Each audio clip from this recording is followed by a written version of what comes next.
I'm joined on set by Alison Sargent. Hello, Alison. Hi, Sanam. You're starting off with the big story of the day. Of course, that's a summit between Jong Un and Vladimir Putin. And unsurprisingly, this is headlining in a lot of newspapers across in Russia.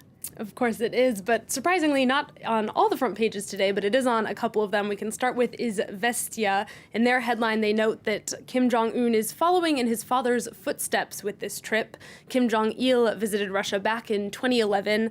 This is the first visit from a North Korean leader since that trip. And as another Russian paper notes, this is a meeting that Vladimir Putin had really been pushing for since 2015, and the timing of it now is no accident. The paper writes that after an unsuccessful meeting with Donald Trump in Hanoi, Kim really needed a mediator who would be able to, quote, reorient the negotiation process in a constructive direction.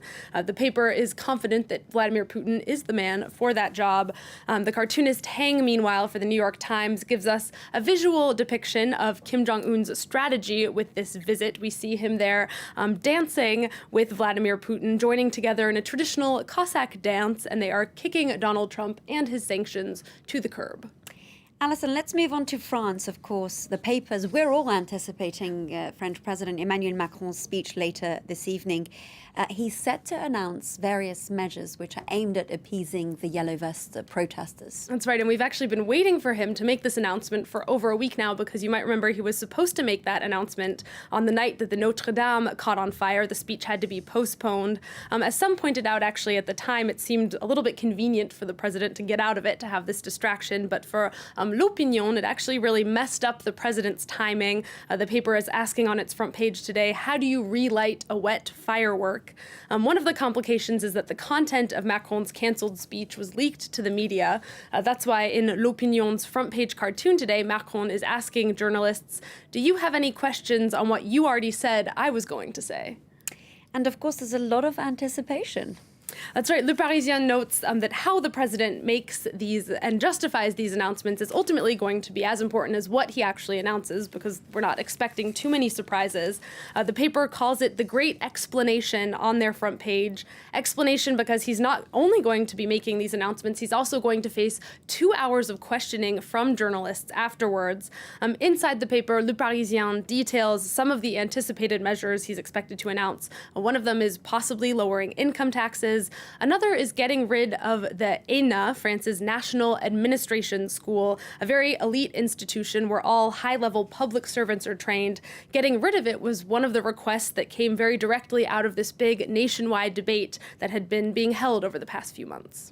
Alison, I want to stay with the French papers. I have here Libération with me, which on its front page is going with a story about various Syrian refugees who've dedicated their time to tracking down jihadists across Europe. That's right, Sam. It's a really interesting story. This is a secret brigade called the Yakaza Cell. It's made up of former fighters from the Syrian Free Army. They are dedicated to tracking down and unmasking former members of the Islamic State Group who are trying to fly under the radar and now lead normal lives in Europe.